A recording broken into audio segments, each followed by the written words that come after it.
there's also a correlation between like education and the system in which you're able to move up, right? That we typically associate to education, but it somewhere along the ways, and I'm not sure where in that table it shifts, but it goes from meritocracy to nepotism.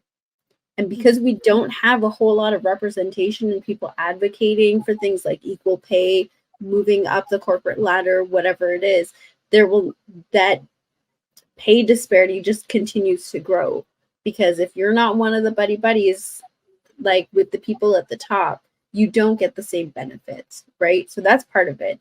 And then when we get into like the grander scale of society, when you look at like the marriage bonus, our community's not getting married as much as everybody else. So then we're losing out on money there too. And when you look at like the other parts of what makes up the image of Black people, it continues to kind of subtract from what everybody else is making. Does that make sense? Yeah, I think including those things, I think the other answer would be billionaires throw the skew off. So it would appear that way when they have equal degrees. But I figured it out on my own. Thank you all for helping me and making me repeat the same thing. No, I think it's interesting what Shan said is that I think on top of what Inaz was saying, I think that you have to realize is that like even though you do with what other people do, people still don't look at you the same. Like a black engineer don't look the same as an Asian engineer, right? Or a mathematician or something like that. And I think when I saw that the number was like 90 cents to a dollar for people that didn't go to high school, I was also thinking, or didn't finish a high school diploma, I was also thinking that as you keep moving up, a lot of black people have become very skilled in trades and they're able to make a lot more money off of being an entrepreneur or working as a skilled tradesman than increasing their dollars via getting degrees. So, because I see a lot of people, and I meet a lot of people, especially in this area, they plumbers. I meet a lot of plumbers and electricians in this area that they're able to continue to take care of their family and work on the side and get a lot of extra money, but they might not have like a bachelor's or associates. They just are really skilled and been working in the field for a long time. And I just think that it's interesting that like I don't think that when we look at just the raw numbers, I think we don't think that we're less than. And I don't think the people who are above us think that we're less than. They are just better at working together because I remember going to this Middle Eastern guy's house.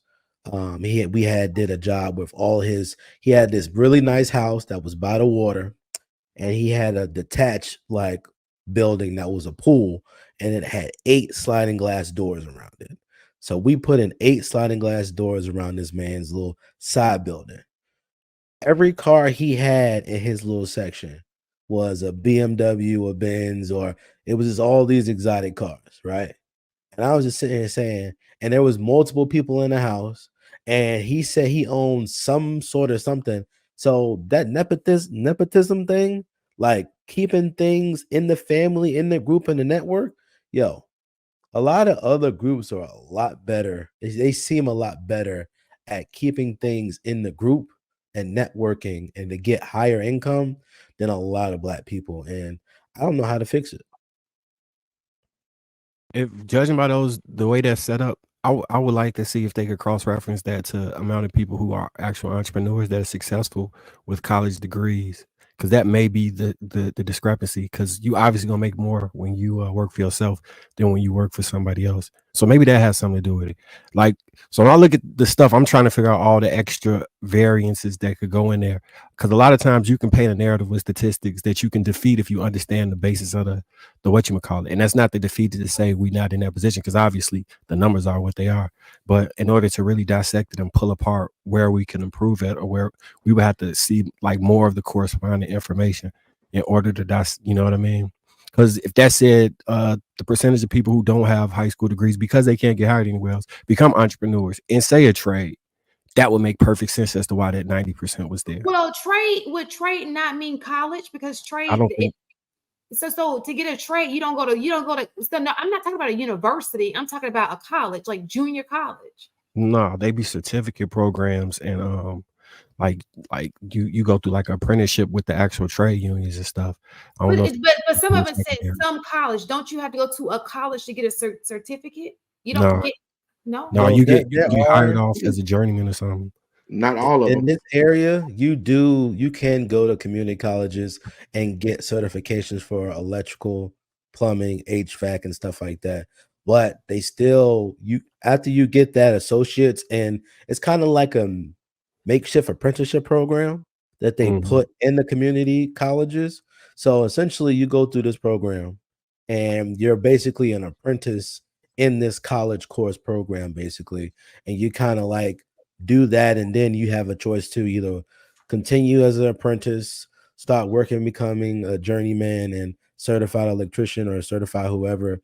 So in essence, it's kind of correct what you're saying, Shan, but more times than not, you can go through a whole entire apprenticeship program without ever stepping foot in a college. Because I don't think a high school degree is a requirement to get an apprenticeship program.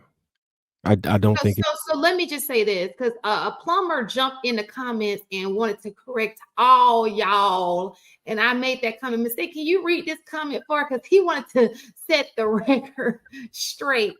Because I've seen it, I've mistaken seen it before. So you can you read it for me, mistaken? I thought you was pulling it up. Oh, okay.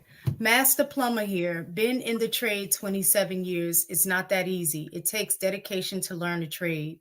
In Kentucky, it's a minimum of 2 years in the field before you're allowed to test for your journeyman license.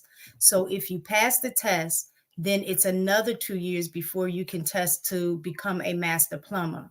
So just because you're in a trade for so many years, it doesn't make you anything other than a quality helper unless you can test out and receive your license.